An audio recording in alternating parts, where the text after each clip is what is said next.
আমি দেখতে পাচ্ছি এখানে কিন্তু আপনিও অ্যাট লাস্ট চিন্তা ভাবনা করেছেন যে না, মানে আমাকে নিজের উপরে টেক কেয়ার করা উচিত, এবং এটা খুব ভালো জিনিস। তার সঙ্গে সঙ্গে আর একটা জিনিস যার অস্তিত্ব আছে, সেটা হলো এমন কেউ মানুষ যেটা সিক্রেট অ্যাডমায়ারার হতে পারে কিন্তু আপনার, সে গোপনে আপনাকে ভীষণ ভীষণ ভীষণ ভালোবাসে বন্ধু, ইয়েস।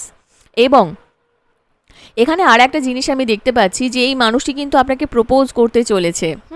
খুব শিগগিরই আপনাকে কিন্তু প্রপোজ করবেন, এবং হতে পারে আপনি তাকে অ্যাকসেপ্ট করলেন আপনার ফ্যামিলির সাপোর্টের সঙ্গে। হ্যাঁ, কোনো নিউ বিগিনিং হতে চলেছে, কোনো গুড নিউজ আসতে চলেছে আপনার। অনেক দিন থেকে কোনো যদি নিউজের ওয়েট করছিলেন না, সেরকম কিছু নিউজ আপনি কিন্তু পেতে চলেছেন, এবং সেটা আপনার জন্য কিন্তু কেরিয়ারের জন্য হতে পারে। ধরুন কোনো চাকরির পরীক্ষা দিয়েছিলেন, সেখানে ইন্টারভিউয়ের কল এলো, বা সেখানে ইন্টারভিউ দিয়েছিলেন তার অ্যাপয়েন্টমেন্টের কল এলো। ধরুন আপনি অনেক দিন থেকে কোনো একটা আটকানো কাজ, সেটার আপনার ফুলফিল